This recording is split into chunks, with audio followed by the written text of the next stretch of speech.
கர்த்தர் நல்லவர். பாருங்க, தம்மை தேடுகிற ஆத்மாவுக்கு கர்த்தர் நல்லவராக இருக்கிறார். ஹல்லேலூயா. நீங்கள் கர்த்தரை தேடுகிறவராக இருப்பீங்கன்னா கர்த்தர் உங்களுக்கு நல்லவராக இருப்பார். ஆகவே கர்த்தருக்கு காத்திருங்கள், அவர் உங்களுடைய வாழ்க்கையில் உங்களுக்கு பலன் கொடுக்கிறவராக இருக்கிறார். மூன்றாவதாக யாருக்கு கர்த்தர் பலன் கொடுக்கிறார் என்றால் ஜெபிக்கிறவர்களுக்கு கர்த்தர் பலன் கொடுக்கிறார். தானியேல் 6ஆம் அதிகாரம் 10ஆம் வசனத்தை நாம் பார்க்கும் பொழுது தானியேல் முன்பு செய்தது போலவே ஜெபித்து கொண்டிருந்தார் என்று சொல்லி பார்க்கிறோம். தானியேலுடைய வாழ்க்கையில் ஜெபமே பண்ணக்கூடாது என்ற ஒரு சூழ்நிலை வந்தது.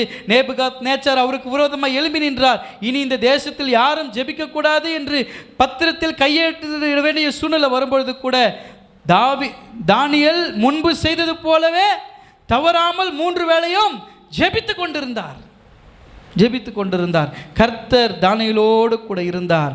ஆகவே ஜெபிக்கிறவர்களுக்கு கர்த்தர் பலன் கொடுக்கிறார். எத்தனை பேர் நான் ஜெபம் பண்ணியே